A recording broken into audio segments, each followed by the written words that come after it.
ದಿನಾಂಕ 24/2/2026 ಮಾನ್ಯ ಶ್ರೀ ರಾಮಪ್ಪ ಎಂ ಮಾನ್ಯ ಅಧ್ಯಕ್ಷರು ಕರ್ನಾಟಕ ಭೂಮಿ ಅಭಿವೃದ್ಧಿ ನಿಗಮ ಬೆಂಗಳೂರು ಅವರು ರಾಯಚೂರು ಜಿಲ್ಲೆಗೆ ಆಗಮಿಸುತ್ತಿದ್ದು ಸರ್ವರಿಗೂ ಆದರದ ಸ್ವಾಗತ ಕೋರುತ್ತಿರುವವರು ಶಶಿಕಲಾ ಭೀಮರಾಯ, ಜಿಲ್ಲಾ ಮಹಿಳಾ ಅಧ್ಯಕ್ಷರು, ರಾಯಚೂರು ಜಿಲ್ಲೆ ತಾಲೂಕಿನ ಎಲ್ಲಾ ಭೋವಿ ಸಮುದಾಯ ಮುಖಂಡರುಗಳು. Raichur's biggest jewel palace. All types of jewelries available in only KTB Jewel Palace. Visit KTB Jewel Palace, Udayanagar, Station Road, Raichur. Shri Raghavendra ತುಪ್ಪ, ಶ್ರೀ ರಾಘವೇಂದ್ರ ಘೀ. ಸಂಪರ್ಕಿಸಿ Paramount electricals, dealers in all kinds of electricals goods, fans and LED products, near Mahavir Chowk, Loharwadi, MG Road, Raichur.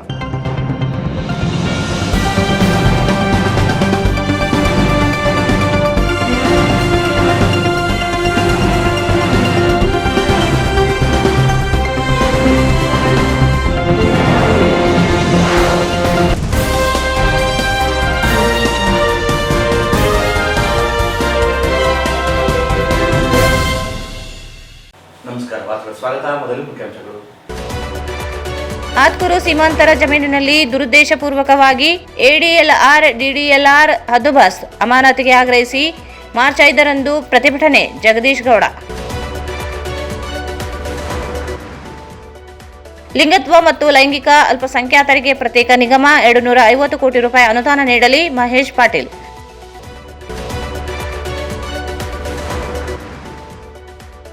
ವಿದ್ಯುತ್ ಖಾಸಗೀಕರಣ ವಿರೋಧಿಸಿ ರೈತ ಸಂರಕ್ಷಣಾ ಸಮಿತಿಯಿಂದ ಪ್ರತಿಭಟನೆ.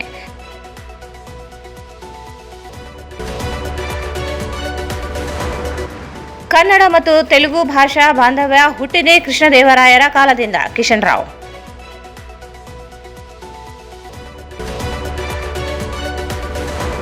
ನಾಲ್ಕು ಕಾರ್ಮಿಕ ಸಂಹಿತೆಗಳ ರದ್ದಿಗೆ ಆಗ್ರಹಿಸಿ ಕಟ್ಟಡ ಮತ್ತು ಕ್ವಾರಿ ಕಾರ್ಮಿಕರ ಸಂಘದಿಂದ ಪ್ರತಿಭಟನೆ.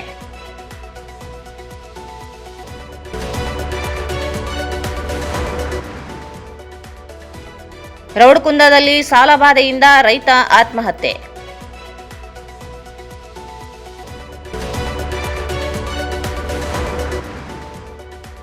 ಮೂರು ಕಡೆ ಪ್ರತ್ಯೇಕ ದಾಳಿ, ಮಟ್ಕಾ ಬುಕ್ಕಿಗಳ ವಿರುದ್ಧ ಪ್ರಕರಣ ದಾಖಲು.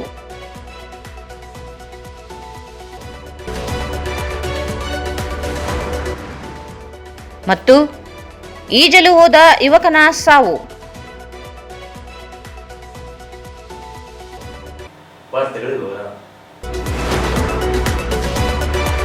ಚಂದ್ರಗಂಡ ಹೋಬಳಿಯ ಆತ್ಕೂರು ಸೀಮಾಂತರ ಜಮೀನು ಸರ್ವೆ ನಂಬರ್ 282/4 ಮತ್ತು 283/4ರಲ್ಲಿ ಇರುವ ಭೂಮಿ ಯಾವುದೇ ನೋಟಿಸ್ ನೀಡದೆ 15 ಜನ ಸರ್ವೇಯರ್ಗಳೊಂದಿಗೆ ಆಗಮಿಸಿ ಹದ್ದುಬಸ್ತು ಮಾಡುವುದರ ಹಿಂದೆ ADLR ಮತ್ತು DDLRಗಳ ಆಮಿಷಗೆ ಒಳಗಾಗಿ ವೆಂಕಟರಾಮರೆಡ್ಡಿ ಎಂಬುವರೊಂದಿಗೆ ಸೇರಿ ಕಿರುಕುಳ ನೀಡುತ್ತಿರುವ ವಿರುದ್ಧ ಮಾರ್ಚ್ 5ರಂದು DC ಕಚೇರಿ ಮುಂದೆ ರೈತರೊಂದಿಗೆ ಸೇರಿ ಪ್ರತಿಭಟನೆ ನಡೆಸುವುದಾಗಿ ರೈತ ಜಗದೀಶ್ ಗೌಡ ಹೇಳಿದರು.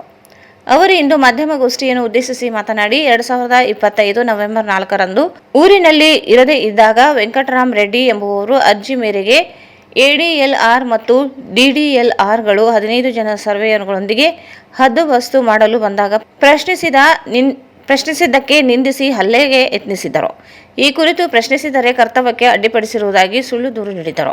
ಸದರ್ ಬಜಾರ್ PI ಉಮೇಶ್ ಕಾಂಬ್ಳೆ ಅವರು ಆಮಿಷಕ್ಕೆ ಬಲಿಯಾಗಿ ವಿಚಾರಣೆ ನಡೆಸದೆ ಬೆದರಿಕೆ ಹಾಕಿದ್ದಾರೆ. ಆದರೆ ಜೂನ್ 1ರಂದು ADLR ಸೇರಿ 15 ಜನ ಸರ್ವೇಯರ್ ವಿರುದ್ಧ ಸದರ್ ಬಜಾರ್ ಠಾಣೆಯಲ್ಲಿ ದೂರು ದಾಖಲಿಸಿದ್ದರೂ ಚಾರ್ಜ್ ಶೀಟ್ ಇನ್ನೂ ಸಲ್ಲಿಕೆ ಮಾಡಿಲ್ಲ. ಈ ಕುರಿತು ಕಂದಾಯ ಇಲಾಖೆ ಸಚಿವರು, ಕಾರ್ಯದರ್ಶಿಗಳಿಗೆ ದೂರು ನೀಡಲಾಗಿದೆ. ಭೂಮಿ ದಾಖಲೆಗಳು ಇಲಾಖೆ ಉಮೇಶ್ ಕಾಂಬ್ಳೆಯವರು ಬೆದರಿಕೆ ಹಾಕುತ್ತಿದ್ದಾರೆ, ರಾಜಿ ಮಾಡಿಕೊಳ್ಳುವಂತೆ ಒತ್ತಡ ಹಾಕುತ್ತಿದ್ದಾರೆ. ಜಮೀನಿನ ಮಧ್ಯೆ ಭೂಮಿ ಖರೀದಿಸಿರುವ ವೆಂಕಟರಾಮರೆಡ್ಡಿ ಇವರ ಒತ್ತಡ ಮಣಿದು ಭೂ ದಾಖಲೆಗಳ ADLR ಮತ್ತು DDLRಗಳು ಕಾರ್ಯನಿರ್ವಹಿಸಿ ನಿಯಮಗಳನ್ನು ಉಲ್ಲಂಘಿಸಿ ಜನರಿಂದ ಹಣ ವಸೂಲಿ ಮಾಡುತ್ತಿದ್ದಾರೆ ಎಂದರು. ಸುಮಾರು ವರ್ಷಗಳಿಂದ ಭೂ ದಾಖಲೆ ಇಲಾಖೆಯಲ್ಲಿ ಬೀಡು ಬಿಟ್ಟಿರುವ ಅಧಿಕಾರಿಗಳನ್ನು ನಗರ ಮತ್ತು ಗ್ರಾಮೀಣ ಶಾಸಕರು ವರ್ಗಾವಣೆಗೆ ಶಿಫಾರಸು ಮಾಡಬೇಕು. ಕೂಡಲೇ ಜಿಲ್ಲಾಧಿಕಾರಿಗಳು ಸಮಗ್ರ ತನಿಖೆ ನಡೆಸಿ ಕಾನೂನು ಕ್ರಮ ಕೈಗೊಳ್ಳಬೇಕು. PI ಉಮೇಶ್ ಕಾಂಬ್ಳೆ ಹಾಗೂ ADLR DDLRಗಳನ್ನು ಅಮಾನತುಗೊಳಿಸಲು ಆಗ್ರಹಿಸಿ ರೈತರೊಂದಿಗೆ ಪ್ರತಿಭಟನೆ ನಡೆಸುವುದಾಗಿ ಹೇಳಿದರು. ಇದು ಉದ್ವಸ್ತು ಮಾಡುವಾಗ ಸರ್ ನನಗೆ ಯಾವುದೇ ತರ ಸುತ್ತಮುತ್ತ ನಂದೇ 30 ಎಕರೆ ಜಮೀನು ಇದೆ ಸರ್. ಮಗಳೊಳ ಒಬ್ಬರು ಇನ್ನೊಬ್ಬರು ಸಣ್ಣ ತಾಯಿ ಅಂತ ಕುರುಬರಿದೆ ಸರ್ ಅವರೊಳ. ನಾವು 30 ಸರ್ ಅಣ್ಣ ತಮ್ಮಂದಿರು 30 ಎಕರೆದಲ್ಲಿ. ಈ 2 ಎಕರೆ 283 2 ಎಕರೆ ನಡವಿದೆ ಸರ್ ನಮ್ಮ ಹೊಲದಲ್ಲಿ ನಡವಿದೆ ಸರ್. ನಡುವೆ ತೆಗೆದಕ್ಕೂ ದಾರಿ ಇಲ್ಲ ಸರ್. ಸುಮಾರು ಈ ವೆಂಕಟರಾಮರೆಡ್ಡಿ ತಂದೆ ತಿಮ್ಮಾರೆಡ್ಡಿ ಅನ್ನೋರು ಹಾಕೋರು ಇವರು ಖರೀದಿ ಮಾಡಿ ಅಲ್ಲಿ ಇಟ್ಟಿರ್ತಾರೆ ಸರ್. ಅವರ ದಾರಿ ಇಲ್ಲ ಅಂತೇಳಿ ಕಾಸಿ ನಾನು ಯಾವತ್ತು ಬೆಳೆ ಬಂದರೂ ಕೂಡ ನಾನು ದಾರಿ ಬಿಟ್ಟು ಕೊಟ್ಟಿನಿ, ಎಲ್ಲ ಮಾಡಿಕೊಟ್ಟಿದ್ದೆ ಸರ್. ನಾನು ಸುತ್ತ 35 ಎಕರೆ ನಾನು ಮಾವಿನ ಕೊಟ್ಟಿದ್ದೆ ಸರ್. ನಮ್ಮ ಅಣ್ಣ ತಮ್ಮಂದಿರು ನನ್ನ ಯಾಪಲ್ ಆತ್ಮೂರು ಸೀಮಾ ಯಾಪಲ್ ಸೀಮಾ ಅಂದರೆ ಒಟ್ಟು ಒಂದೇ ತಲೆ ಹೊಲ ಇದೆ ಸರ್. ಅದು 38 ಲಕ್ಷ ರೂಪಾಯಿ ಒಂದು ಬೆಳೆ ಕೊಟ್ಟಿದ್ದೀನಿ ಸರ್. ನಾನು ರೈತ ಒಂದು ಬೆಳೆ 38 ಲಕ್ಷ ರೂಪಾಯಿಗೆ ನಾನು 30 ಎಕರೆ ನಾನು ಕೊಟ್ಟಿದ್ದೀನಿ ಸರ್. ರಾಯಚೂರು ತಾಲೂಕಿನಲ್ಲಿ ನನಗೆ ಒಳ್ಳೆಯದಾದ ಜಗದೀಶ್ ಗೌಡ ರೈತ ಅಂತ ನನಗೆ ಹೆಸರಿದೆ ಸರ್. ನಾನು ಕೇಸರಿ ಹಣ್ಣಿದೆ ಸರ್, ಇಂಪಾರ್ಟೆಂಟು. ಪೂನಾ ಸಿಂಗಾಪುರ್ ಆಗಿದೆ ಸರ್ ನನ್ನ ಹಣ್ಣು, ಕೇಸರಿ ಅಂತ ನನ್ನ ಹಣ್ಣು ಸಿಂಗಾಪುರ್ಗೆ ಹೋಗ್ತು ಸರ್. ಇಷ್ಟೆಲ್ಲ ಹೊಲ ನನಗೆ ಎಲ್ಲ ಚೆನ್ನಾಗಿತ್ತು. ಅದು ದಿನಾಂಕ 4/5/2011 ಆ ವೆಂಕಟರಾಮರೆಡ್ಡಿ ಹೊಲ 2 ಎಕರೆ ಸರ್, 2 ಎಕರೆ 15 ಗುಂಟೆ ಹೊಲ ಸರ್ವೆ ಮಾಡಕ್ಕೆ ಅದ್ವಸ್ತು ಸರ್. ಸರ್ವೆ ಅಲ್ಲ ಅದ್ವಸ್ತು ಮಾಡಕ್ಕೆ ಬಂದಿರ್ತಾರೆ ಸರ್. ಯಾಪಲ್ಲಿ 9 ಗಂಟೆಗೆ ಬಂದಿದ್ದೆ. ನಮ್ಮ ಮಂಜುನಾಥ್ ಸೌಕರ್ ಅಂತ ನಮ್ಮೂರವರು. ನಾನು ರಾಯಚೂರಲ್ಲಿ ಇರ್ತೀನಿ ಸರ್. ನಮ್ಮ ಅಣ್ಣವರೆಲ್ಲ ಯಾಪಲ್ಲಿ ಇರ್ತಾರೆ ಸರ್. ಯಾರಿಗೂ ಗೊತ್ತಿಲ್ಲ ಸರ್. ಅಲ್ಲೇ ಟಿಫಿನ್ ಮಾಡಿ ಎಲ್ಲರೂ 15-16 ಜನ ಅಲ್ಲೇ ಟಿಫಿನ್ ಮಾಡಿ ನಮ್ಮ ಹೊಲಕ್ಕೆ ಕರೆಕ್ಟ್ ಎಕ್ಸಾಕ್ಟ್ ಆಗಿ 10ವರೆಗೆ ಹೋಗಿದ್ದಾರೆ ಸರ್. ಆ 10ವರೆಗೆ ಹೋಗಿ ಎಲ್ಲ ಹೊಲದಲ್ಲಿ ನನ್ನ ಹೊಲದಲ್ಲಿ ನನ್ನ ತಮ್ಮನಾದಂತ ಅಂದ್ರೆ ನಮ್ಮ ಅಲ್ಲೇ ಕೆಲಸ ಮಾಡ್ಕೊಂತಿರೋಂಥ ಮಲ್ಲಪ್ಪ ನಾಯಕ್, ಇವ್ರು ಮಲ್ಲಪ್ಪ ನಾಯಕ್ ಅನ್ನೋರು ಅಲ್ಲೇ ಇರ್ತಾರೆ ಸರ್. ಇವ್ರು ಸಹಜ ಯಾವಾಗ ನಮ್ಗೆ ಹೋಗ್ಯಾರ ಸರ್. ಯಾರು ನೀವು ಬಂದಿರಿ ಅಂತೇಳಿ ಸರ್. ಆ ಕಡೆಯಿಂದ ಆ ಹೊಲದ ಓನಾಗಿದ್ದ ವೆಂಕಟರಾಮರೆಡ್ಡಿ ಬಂದ್ರೆ ಏನಪ್ಪ ಇಷ್ಟು ಜನ ಕರ್ಕೊಂಡು ಬಂದಿರಿ ಅಂತ ಹೇಳಿದ್ರೆ ಅದ್ವಸ್ತು ಮಾಡಕ್ಕೆ ಬಂದಿರಿ ಅಂತ ಹೇಳಿದ್ರು. ಹೇಳಿದ್ರೆ ನಮ್ಮ ಮಾಲಕ ನಾನು ಫೋನ್ ಮಾಡಿದ್ರೆ ಫಸ್ಟ್ ಹೊತ್ತನ ಹೊರಗೆ ಬರಬಾರ್ದು ಅಂತ ಹೇಳಿದ್ರೆ ಸರ್. 10:35 ಇವರು ಸುಮಾರು 9 ಜನ ಪೊಲೀಸರನ್ನ ಕರ್ಕೊಂಡು ಬಂದರು ಸರ್. ಯಾವುದೇ ಪೊಲೀಸ್ ಲೆಟರ್ ಇಲ್ಲದೆ ಯಾವುದೇ ನಮ್ಗೆ ಸುತ್ತಮುತ್ತ ನಮ್ಮ 3 ಅಣ್ಣ ತಮ್ಮಂದಿರಿಗಾಗಿ ಮತ್ತೆ ತಾಯಪ್ಪರು ಯಾವುದೇ ಒಂದು ನೋಟಿಸ್ ಕೊಟ್ಟಿಲ್ಲ ಸರ್. ಅವ್ರು ಏನ್ ಹೇಳಿದ್ದಾರೆ ಸರ್, ನಾವು ಪೋಸ್ಟ್ ಮುಖಾಂತರ ಕಳಿಸ್ಬೋದು. ಅದು ನಮ್ಗೆ ಬಂದೇ ಇಲ್ಲ. ಪೋಸ್ಟ್ ಮುಖಾಂತರ ಬಂದ್ರೆ ಕೂಡ ನನಗೆ ಒಂದು ಫೋನ್ ಅನ್ನ ಮಾಡ್ತಾರೆ, ನೀವು ಈ ತರ ಒಂದು ಲಿಸ್ಟ್ ಪೋಸ್ಟ್ ಬಂದಿದೆ ಸರ್ ಅಂತ ಹೇಳಿ. ಯಾರು ನಮ್ಗೆ ಫೋನ್ ಮಾಡಿಲ್ಲ ಸರ್. ಈ 2 ಎಕರೆ 15 ಗುಂಟೆಗೆ ಸುಮಾರು ಸರ್ 15-16 ಜನ ಸರ್ವೇರ್ಗಳು ಬಂದಾರ ಸರ್. ನಮ್ಮ ಹೊಲದಲ್ಲಿ ಎಲ್ಲ ಫೋಟೋಗಳು ಇದಾವೆ ಸರ್. ಎಲ್ಲ ಮಾಹಿತಿ ನಿಮ್ಗೆ ಕೊಡ್ತೀವಿ ಸರ್. ಅದ್ವಸ್ತು ಮಾಡುವಾಗ ಸರ್ ನಾನು ಒಂದು ಪ್ಲಾಂಟೇಶನ್ 283 ನಂದು ಬಲ್ಲಾಗ ಅಟ್ಯಾಚ್ ಜಗದೀಶ್ ಗೌಡ ಅನ್ನೋದು ಸರ್. ಅದು ಐಡೆನ್ಸಿಟಿ ಇಟ್ಟಿನಿ ಸರ್. ನಾನು 12/14 ಗಿಡಗಳು 2008 ಸರ್. ಇದೊಂದು ನ್ಯಾಷನಲ್ ಹಾರ್ಟಿಕಲ್ಚರ್ ಕಡೆಯಿಂದ ಒಂದು ಸಬ್ಸಿಡಿ ಸ್ಕೀಮ್ ಬಂದಿತ್ತು ಸರ್ ರೈತರಿಗೆ. ಅದರಲ್ಲಿ ನಾವು ಆ ಸ್ಕೀಮ್ ಮೇಲೆ ಇಟ್ಟರೆ ದುಡ್ಡು ಬರ್ತದೆ ಅಂತೇಳಿ 12/14 ಇಟ್ಟಿದೆ ಸರ್. ಐಡೆನ್ಸಿ ಆ ಇಟ್ಟಕ್ಕೆ ಮಾತ್ರ ಸಬ್ಸಿಡಿ ಅಮೌಂಟ್ ಕೊಡ್ತಾರೆ ಸರ್. ತೋಟಗಾರಿಕೆ NHM ಬಂದಿತ್ತು ಸರ್. ಅದರಲ್ಲಿ ನಾವು ಸ್ಕೀಮ್ ನಲ್ಲಿ ತಗೊಂಡಿದ್ದಾಗ ಸರ್ ಸುಮಾರು ಒಂದು 15 ಎಕರೆ ಮಾಡಿದ್ವಿ. ಬಟ್ ಬದಲಾಗಿ 2 ಎಕರೆ ಇದೆ ಸರ್. ಈ 15 ಎಕರೆ ಸರ್ ಹತ್ತಿರ ಸರ್ 12/12-14 ಇಟ್ಟಿದೆ ಸರ್. ಹತ್ತಿರದಿಂದ ಮಾವಿನ ಗಿಡ ಸರ್ ಸುಮಾರು 2008 ಸರ್. ಇವತ್ತು ಎಷ್ಟು ಸರ್ 26 ಸರ್. ದೊಡ್ಡ ಗಿಡಗಳು ಬೆಳೆದವು ಸರ್. ನಮ್ಮ ಆ ಗಿಡಗಳು ಸರ್ ಬೆಳೆದು ಸರ್ ಏನಾಗ್ಬಿಟ್ಟು ಒಂದಕ್ಕೊಂದು ಅಟ್ಯಾಚ್ ಆಗಿಬಿಟ್ಟು ಸರ್. ಮನುಷ್ಯ ಹೋದ್ರೆ ಸುಮ್ಮನೆ ಈಗ ಟಚ್ ಆದ್ರೆ ಹೂ ಕೂದಲು ಬೀಳುತ್ತೆ ಸರ್. ಅಗ್ದಿ ಸೂಕ್ಷ್ಮ ಸರ್. ಹೂಗಳಲ್ಲಿ ಎಲ್ಲ ಹೂಗಳಂತಂದ್ರೆ ಸರ್ ಮಾವಿನ ಹೂವೇ ಸರ್ ಅಗ್ದಿ ಸೂಕ್ಷ್ಮ ಆಗಿದ್ದು ಸರ್. ರೈತರಿಗೆ ಬರೋ ಸರ್ ಗಿಡ ತುಂಬಾ ಹೂ ಬಿಟ್ಟಿರ್ತಾರೆ ಸರ್. ಅಷ್ಟು ಬೇಗ ಬಂದ್ರೆ ಮಾವಿನ ಗಿಡ ನಿಂದ್ರಲ್ಲ ಸರ್. ಅದರಲ್ಲಿ ಪಾಯಿಂಟ್ ಬರೀ 5 ಪಾಯಿಂಟ್ ನಿಂದ್ರಲ್ಲ ಸರ್. ಲಕ್ಷಕ್ಕೆ 5% ನಿಂದ್ರಂಗಿಲ್ಲ ಸರ್. 3-4% ನಿಂತರೆ ರೈತರಿಗೆ ದೊಡ್ಡ ಬೆಳೆ ಸರ್. 100-200 ಕಾಯಿ ಬರುತ್ತೆ ಸರ್. ಅಂದ್ರೆ 20 ಅಂದ್ರೆ 2 ಕ್ವಿಂಟಲ್ ತರ ಸರ್. 200 kg ಅದೇ ಬಂದ್ರೆ ನಮ್ಗೆ ದೊಡ್ಡ ಸರ್ ರೈತರಿಗೆ. ಅದರಿಂದ ಸರ್ ಈ ಹೊಲಕ್ಕೆ ಹೋದ್ರೆ ನಮ್ಮ ಮಲ್ಲಪ್ಪನವರಿಗೆ ದೊಡ್ಡ ಅಲ್ಲೆಲ್ಲಿ ಒಬ್ಬರು ಸರ್ವೇರ್ ಉಮೇಶ್ ಅಂತ ಊರಿಗೆ ಸರ್ಜಾಪುರಲ್ಲಿ ಕನ್ಯಾ ಮಾಡ್ತಾರೆ ರಿಲೇಟಿವ್. ಉಮೇಶ್ ಸರ್ ನಮಸ್ತೆ ಅಂತ ಹೇಳಿ ಸರ್. ಮಲ್ಲಪ್ಪ ನಾಯ್ಕ ನಮಸ್ತೆ ಅಂತ ಸರ್. ಸಾರ್ ನೀವು ಬಾಬು ಬೇಸಿದಲ್ಲ ಸರ್, ನೀವು ನಮ್ಮ ಸಾರ್ಗೆ ಹೇಳಿಲ್ಲ, ನಾವು ಕರೆಕ್ಟಾಗಿ ಹೇಳಿ ಕಳಿಸಿಲ್ಲ ಅಂತ ಹೇಳಿ ಸರ್ ಫೋನ್ ಅವ್ರು ಉಮೇಶ್ ಅವ್ರಿಗೆ ಅಂತ ಹೇಳ ಸರ್. ಹೇಳಿದ್ವಿ ಅಂತ ಅವ್ರು ಏನಂದ್ರೆ ಸರ್, ಬ್ಯಾಡ ಶೋ ಮಗ ನೀವು ಸುಮ್ಮನೆ ಬಿದ್ದರು, ನೀನು ನೋಡಿ ಸರ್ಜಾಪುರಲ್ಲಿ ನೀವೇನು ಮಾತಾಡಬೇಕಾಗಿ ನಿಮ್ಮ ಗೌಡರಿಗೆ ಎಲ್ಲ ನೀವು ಬ್ಯಾಡ ಬಂದಿದ್ದೀರಿ ನಮ್ಗೆ ಗೊತ್ತಿದ್ದು ಸರ್ಜಾಪುರ ಜನಾಂಗದವರು. ಯಾಕಂದ್ರೆ ನಿಮ್ ಗೌರವ ಸ್ವಲ್ಪ ಜಾಸ್ತಿ ಅದಕ್ಕೆ ಅಲ್ಲ ಸರ್. ಕೇಸ್ ಎಲ್ಲ ಸುಮ್ಮನಿದ್ದೆ ಸರ್. ಅಲ್ಲ ಸರ್ ನಿಮ್ಗೆ ಕೇಸ್ ಎಲ್ಲ ಸುಮ್ಮನಿದ್ದೆ ಸರ್. ಅವ್ರು ಏನು ನಂದು ಬಿ ಮಾಡಿದೆ ಸರ್. ಕೋರ್ಟಿ ಕಳ್ಸನ್ ಸರ್. ಮಾ ಪುಣ್ಯಾತ್ಮ ಸದರ್ ಬಜಾರ್ 1,30,30,000 ರೂಪಾಯಿ ಲಂಚ ತಗೊಂಡಿದ್ದಾರೆ ಸರ್. ಒಬ್ಬೊಬ್ಬರಿಂದ 10,000. ಯಾರು ಉಮೇಶ್ ಕಾಂಬಳೆ ನಾನು ಬಿ ಮಾಡ್ತೀನಿ ಅಂತ ಹೇಳಿ ಇವ್ರು ಅಂಡರ್ಶೀಟ್ ಕೊಡಕ್ ಹೋದ್ರೆ ಬೂಟಿಂದ ಹೋಗ್ತೀನಿ ಮಗನೇ ನೀವು ಹೋಗ್ಬೇಕಂತ ಇವ್ರು ಇಬ್ಬರಿಗೆ ಹೇಳಿದೆ ಸರ್. ಇಬ್ಬರಿಗೆ ಹೇಳಿದೆ ಸರ್. ನಾನು ಫೋನ್ ಮಾಡಿದ್ರೆ ಸ್ವಾರಿ ದೋಸ್ತು ಸುಮ್ಮನೆ ಹೇಳಿ ನನ್ನ ದೋಸ್ತ ಅಂದಾಗ ಅಂದಿನಿ, ಬೂಟಿಂದ ಹೋಗ್ತೀನಿ ಅಂದ್ರೆ ಬ್ಯಾಡ ಶೋ ಮಕ್ಕಳು ಅಂದಿಲ್ಲ ಅಂತ ಸರ್. ಇದು ಪ್ರಮಾಣ ಪೂರ್ವಕ ಈ ಕೇಸ್ ತಗೊಂಡಿಲ್ಲ ಸರ್. ಆದ್ರೆ ಇವ್ರು ಕೇಸ್ ತಗೊಂಡೋಗಿ ಲಿಕ್ಸೂರಲ್ಲಿ ಒಂದು ಸಪರೇಟ್ ಇರೋದು ಅದು ಹೋಗಿ ಸರ್. ಮಂಜು ಸೌಕರ್ ಅವರು ಹೋದ್ರಿ ಸರ್. 2 FIR ಆಗಿದೆ. ನಾವು ಪತ್ರಕರ್ತರ ಮೀಟಿಂಗಿಗೆ ನಾವು ಬರ್ತಿದ್ದಿಲ್ಲ ಸರ್.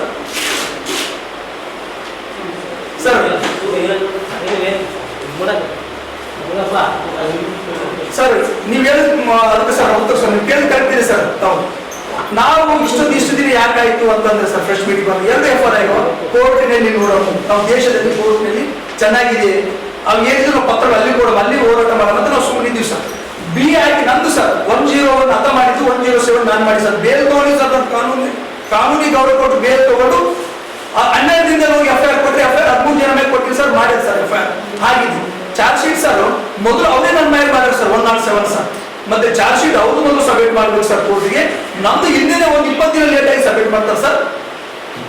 20 ದಿನ ನಂದು ಸಬ್ಮಿಟ್ ಮಾಡಿದ್ರು, ಅವ್ರು ಇನ್ನೂ ಸಬ್ಮಿಟ್ ಮಾಡಿದ್ರು ಸರ್. ನಾನು ಹೋಗಿ ಎಸ್ ಪಿ ಸ್ಟ್ರೈಕ್ ಬಂದ್ರು, ಬಟ್ಟೆ ಬಿಚ್ಕೊಂಡು ಕುಂತಿದ್ದೆ ಸರ್. ಸ್ಟ್ರೈಕ್ ಮಾಡ್ತಿದ್ರೆ ಎಸ್ ಪಿ ಸಾಹೇಬರು ಬಂದು DSP ಹೇಳಿದ್ರು, ಎರಡು ನಾನು ಬಿ ಮಾಡ್ತೀನಪ್ಪ, ಇಲ್ಲಿಗೆ ಸರೋದ್ರು ನೀವು ರೈತರು ಅಂದ್ರು ಸರ್. ಆದ್ರೆ ನಾವು ಬೆಳೆಸಕ್ಕೆ ತಯಾರಿಲ್ಲ ಸರ್, ನಾವು ಸರೋಗ್ತೀವಿ ಸರ್ ಅಂತ ಹೇಳಿ ನಮ್ಮ ಮನೆಗೆ ಹೋಗಿದ್ವಿ ಸರ್. ನಾನು ಕೇಸ್ ಅವಶ್ಯಕತೆ ಇಲ್ಲ, ಏನಾಗಿಲ್ಲ. ದೇವರು ಕೊಟ್ಟನು ಸರ್. 1,27,000 ಲಾಸ್ ಆದ್ರೆ ನನಗೆ ಭಗವಂತ ಏನಿಲ್ಲ. 38 ಲಕ್ಷ ಕೊಟ್ಟು ನಾನು ತಗೊಂಡ ಭಗವಂತ ಕೊಟ್ಟನು ಸರ್. ನನಗೆ ಏನೂ ಇಲ್ಲ ಸರ್, ಸ್ವಂತ ದುಡ್ಡು ಮ್ಯಾಗ ಬಂದು 70 ಎಕರೆ ಆಸ್ತಿ ಮಾಡ್ಕೊಂಡು ನಾನು ಎಲ್ಲಿ ಚಾರ್ಜ್ ಇಲ್ಲ. 40 ನಾನು ಈ ಸಂದರ್ಭದಲ್ಲಿ ಮಲ್ಲಿಕಾರ್ಜುನ ಸೇರಿ ಅನೇಕರಿದ್ದರು. ರಾಜ್ಯದ ಬಜೆಟ್ನಲ್ಲಿ ಲಿಂಗತ್ವ ಮತ್ತು ಲೈಂಗಿಕ ಅಲ್ಪಸಂಖ್ಯಾತರಿಗೆ 250 ಕೋಟಿ ರೂಪಾಯಿ ಅನುದಾನ ಮೀಸಲಿಡುವ ಮೂಲಕ ಆರೋಗ್ಯ, ವಸತಿ ಹಾಗೂ ಪ್ರತ್ಯೇಕ ನಿಗಮ ಸ್ಥಾಪಿಸಬೇಕೆಂದು ಲಿಂಗತ್ವ ಮತ್ತು ಲೈಂಗಿಕ ಬಹುತ್ವಕ್ಕಾಗಿ ಚಳವಳಿಯ ಮುಖಂಡ ಮಹೇಶ್ ಪಾಟೀಲ್ ಆಗ್ರಹಿಸಿದರು. ಅವರು ಇಂದು ಮಾಧ್ಯಮಗೋಷ್ಠಿಯನ್ನು ಉದ್ದೇಶಿಸಿ ಮಾತನಾಡಿ, ರಾಜ್ಯದಲ್ಲಿ ಅಧಿಕಾರದಲ್ಲಿ ಇರುವ ಕಾಂಗ್ರೆಸ್ ಸರ್ಕಾರ ಚುನಾವಣಾ ಪ್ರಣಾಳಿಕೆಯಲ್ಲಿ 200 ಕೋಟಿ ರೂಪಾಯಿ ಮೀಸಲಿಡುವುದಾಗಿ ಘೋಷಿಸಿತು. ಆದರೆ ಯಾವುದೇ ಅನುದಾನ ನೀಡಲೇ ಇಲ್ಲ. ಈ ಬಾರಿ ಆದರೂ ಸರ್ಕಾರ ಬದ್ಧತೆಯನ್ನು ತೋರಿಸಲು ಅನುದಾನ ಮೀಸಲಿಡಬೇಕು. ಪ್ರತ್ಯೇಕ ನಿಗಮ ಸ್ಥಾಪಿಸಿ ಸರ್ವತೋಮುಖ ಅಭಿವೃದ್ಧಿ ಯೋಜನೆ ರೂಪಿಸಬೇಕು. ಪ್ರತಿ ವರ್ಷ 500 ಮನೆಗಳನ್ನು ಲಿಂಗತ್ವ ಮತ್ತು ಲೈಂಗಿಕ ಅಲ್ಪಸಂಖ್ಯಾತರಿಗೆ ಒದಗಿಸಬೇಕೆಂದರು. ಮನೆಗಳಿಂದ ದೂರ ಉಳಿಯುವವರಿಗೆ ಸರ್ಕಾರ ನಿವೇಶನ ಕೇಳುತ್ತಿದೆ. ಅವರಲ್ಲಿ ನಿವೇಶನ ಇರದೇ ಇರುವುದರಿಂದ ನಿವೇಶನ ನೀಡಿ ವಸತಿ ವ್ಯವಸ್ಥೆ ಮಾಡಬೇಕೆಂದರು. ಕೃಷಿ ಮಾಡುವ ಲಿಂಗತ್ವ ಮತ್ತು ಲೈಂಗಿಕ ಅಲ್ಪಸಂಖ್ಯಾತರಿಗೆ 2 ಎಕರೆ ಭೂಮಿಯನ್ನು ಮಂಜೂರು ಮಾಡಬೇಕು. ಗೋಮಾಳ ಭೂಮಿ ಇದ್ದರೆ ಗುತ್ತಿಗೆ ಆಧಾರದಲ್ಲಿಯೂ ನೀಡಬೇಕೆಂದರು.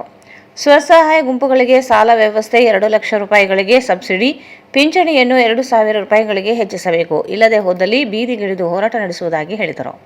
ನಿಗಮ ಸ್ಥಾಪಿಸಬೇಕು ಮತ್ತು 250 ಕೋಟಿ ಪ್ರತ್ಯೇಕವಾಗಿ ಬಜೆಟ್ ಮಂಡನೆ ಮಾಡಬೇಕಂತ ಹೇಳಿ, ಮತ್ತೆ ನಾವು 3 ವಿಷಯದಲ್ಲಿ ವಸತಿ, ಜೀವನೋಪಾಯ ಮತ್ತು ಆರೋಗ್ಯ. ವಸತಿ ಅಂದಾಗ ಇವತ್ತು ಲಿಂಗತ್ವ ಮತ್ತು ಲೈಂಗಿಕ ಅಲ್ಪಸಂಖ್ಯಾತರಿಗೆ ಮನೆಯಿಂದ ಹೊರಗೆ ಹಾಕಿದಾಗೆ ಯಾವುದೇ ರೀತಿಯಾದಂಥ ಶೆಲ್ಟರ್ ಇಲ್ಲ. ಹಾಗಾಗಿ ಸರ್ಕಾರದಿಂದ ನಮಗೆ ವಸತಿ ಹಾಸ್ಟೆಲ್ಗಳನ್ನ ಕಲ್ಪಿಸಿಕೊಡಬೇಕು. ಮತ್ತು ಈಗ ಸುಮಾರು ವರ್ಷಗಳಿಂದ 20 ವರ್ಷಗಳಿಂದ ಹೋರಾಟ ಮಾಡ್ತಾ ಇದ್ದೀವಿ, ವಸತಿ ಕೊಡಿ ಅಂತ ಹೇಳಿ, ಆದ್ರೂ ಕೊಡ್ತಾ ಇಲ್ಲ. ಈಗ ಏನು ಸರ್ಕಾರನೇ ಸರ್ವೆ ಮಾಡಿದ 10,500 ಜನರಲ್ಲಿ ಪ್ರತಿ ವರ್ಷ ಇಡೀ ರಾಜ್ಯಾದ್ಯಂತ 500 ಜನರಿಗೆ ವಸತಿ ಕಲ್ಪಿಸಿಕೊಡಿ ಅಂತ ನಾವು ಕೇಳ್ತಾ ಇದ್ದೀವಿ.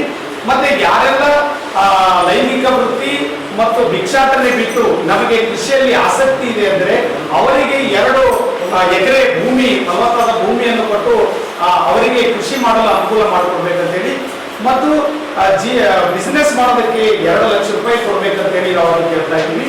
ಈಗ ಮಹಿಳಾ ಮತ್ತು ಮಕ್ಕಳ ಅಭಿವೃದ್ಧಿ ಇಲಾಖೆಯಿಂದ 30,000 ರೂಪಾಯಿ ಕೊಡ್ತಾ ಇದ್ದಾರೆ. ಅದು ಯಾವುದೇ ರೀತಿಯಾದಂಥ ಅನುಕೂಲ ಆಗ್ತಾ ಇಲ್ಲ. ಹಾಗಾಗಿ ಕನಿಷ್ಠ ಒಂದು 2 ಲಕ್ಷ ಕೊಟ್ಟರೆ ಒಂದು ಇನ್ಫ್ರಾಸ್ಟ್ರಕ್ಚರ್ ಮತ್ತೆ ಸರಿಯಾದಂತಹ ಒಂದು ಬಿಸಿನೆಸ್ ಮಾಡಬಹುದು ಅಂತ ಹೇಳಿ. ಮತ್ತು SHG ಗುಂಪುಗಳಿದ್ದಾವೆ ಸರ್. ಪ್ರತಿ ಜಿಲ್ಲೆಯಲ್ಲಿ ಸುಮಾರು 10 ರಿಂದ 12 SHG ಗುಂಪುಗಳಿದ್ದಾವೆ. ಆ SHG ಗುಂಪುಗಳಿಗೆ ಸರ್ಕಾರದಿಂದ ಸಾಲ ಕೊಡಬೇಕು. ಮತ್ತೆ ಈಗ ಬ್ಯಾಂಕ್ಗಳಲ್ಲಿ ಹೋದಾಗ ಸರಿಯಾದ ಸಾಲ ನಮಗೆ ಸಿಗ್ತಾ ಇಲ್ಲ. ಹಾಗಾಗಿ ಸಾಲದ ಅನುಕೂಲ ಮಾಡಿಕೊಡ್ಬೇಕಂತೇಳಿ ಅದನ್ನು ಕೇಳ್ಕೊಳ್ತಾ ಇದ್ದೀವಿ. ಮತ್ತೆ ಈಗ ಪಿಂಚಣಿ 1200 ರೂಪಾಯಿ ಬರ್ತಾ ಇದೆ, 1,200 ರೂಪಾಯಿ. ಆದ್ರೆ ಅದು 2,000 ರೂಪಾಯಿ ಕೊಡ್ಬೇಕಂತ ಕೇಳ್ಕೊಳ್ತಾ ಇದ್ದೀವಿ.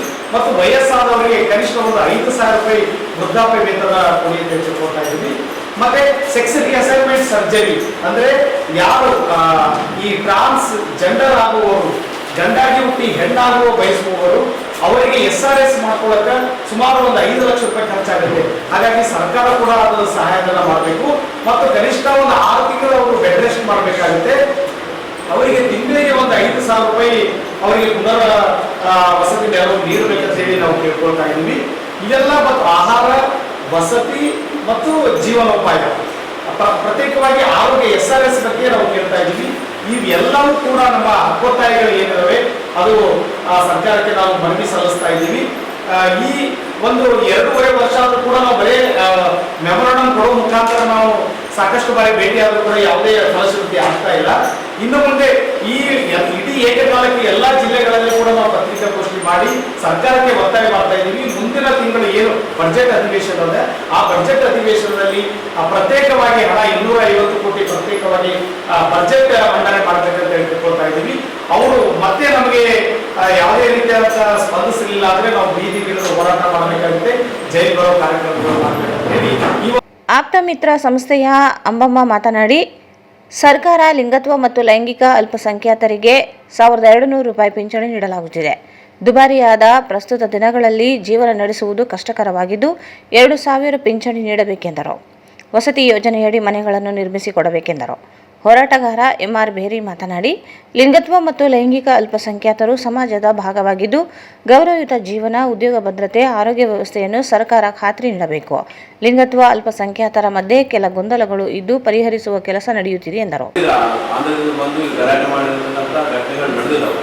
ಅದನ್ನ ಆ ಸಂಘಟನೆಗಳಿಗೆ ತಿಳಿಸಿ ಸರಿಪಡಿಸತಕ್ಕಂಥ ಕೆಲಸ ಮಾಡಿದೆ.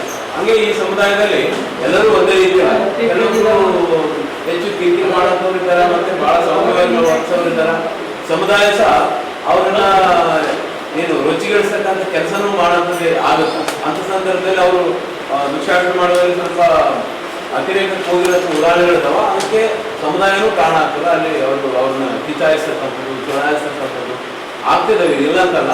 ಆದ್ರೆ ಸಮುದಾಯಕ್ಕೆ ಈ ಸಮುದಾಯ ಒಟ್ಟಾರೆ ಆ ಕುಟುಂಬದಿಂದ ತಿರಸ್ಕರಿಸಲ್ಪಟ್ಟಿದೆ, ಸಮುದಾಯದಿಂದ ಸಮಾಜದಿಂದ ತಿರಸ್ಕರಿಸಲ್ಪಟ್ಟಿದೆ. ಅಂತ ಸಮುದಾಯಕ್ಕೆ ಘನತೆಯಿಂದ ಗೌರವಯುತ ಬದುಕನ್ನು ಕಟ್ಟಿಕೊಳ್ಳಲಿಕ್ಕೆ ಸರ್ಕಾರ ವಸತಿಯನ್ನು ಕೊಡಬೇಕು. ವಸತಿ ನಿವೇಶನ ಇಲ್ಲ ಅಂತ ಬಂದಿದೆಯಲ್ಲ, ಹಾಗಾಗಿ ನಿವೇಶನ ಕೊಡಿಸಿ ವಸತಿಯನ್ನು ಕಟ್ಟಿಸ್ಕೊಡ್ತಕ್ಕಂಥ ಕೆಲಸ ಮಾಡಬೇಕು.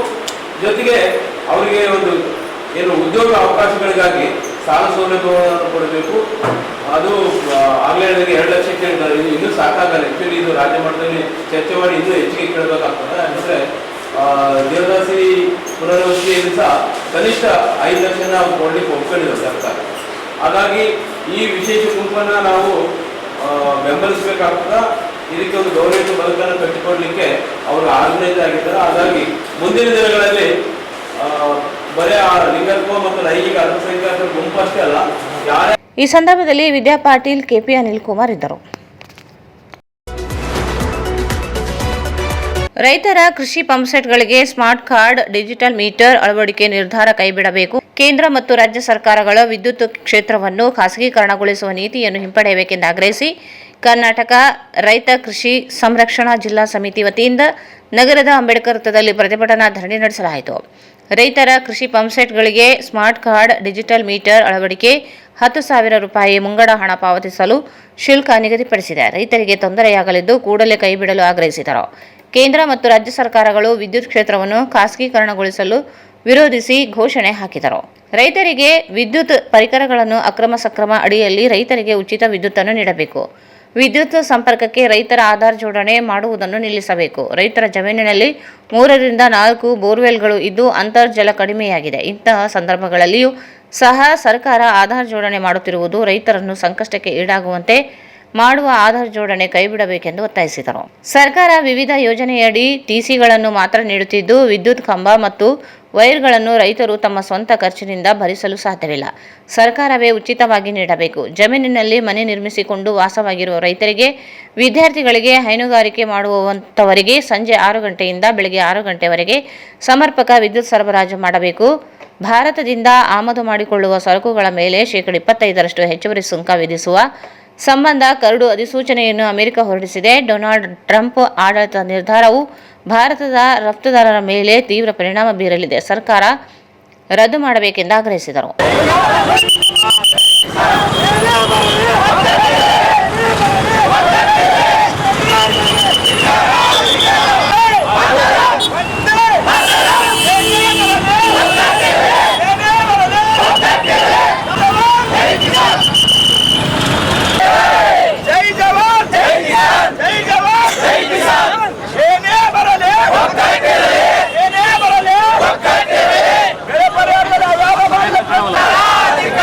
ಭ್ರಷ್ಟ ಅಧಿಕಾರಿಗಳಿಗೆ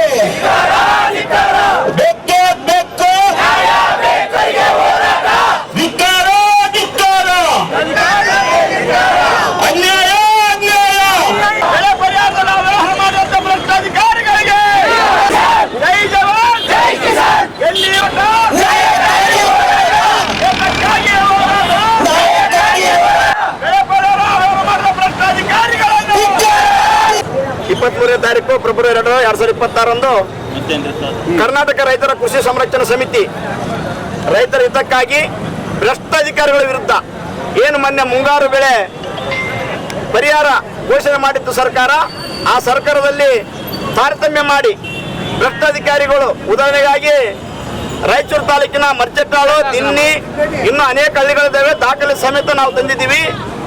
ಆ ಅಧಿಕಾರಿಗಳನ್ನು ಸಸ್ಪೆಂಡ್ ಮಾಡಬೇಕು ಮತ್ತು ಅವರಿಂದ ಯಾರ್ಯಾರಿದ್ದಾರೆ, ರಾಜಕೀಯ ವ್ಯಕ್ತಿ ಆಗಿರ್ಬೋದು, ಇಲ್ಲ ಬಲಕ್ಕೆ ಕಾಣದ ಕೈಗಳಾಗಿರ್ಬೋದು, ಅವ್ರು ಯಾರೇ ಆಗಿರಲಿ ಆ ಅಧಿಕಾರಿಗಳನ್ನು ಸಸ್ಪೆಂಡ್ ಮಾಡಿ ಕೈವಾಡ ಇದ್ದಂಥ ವ್ಯಕ್ತಿಗಳನ್ನ ಜೈಲು ಪಾಲು ಮಾಡಬೇಕು.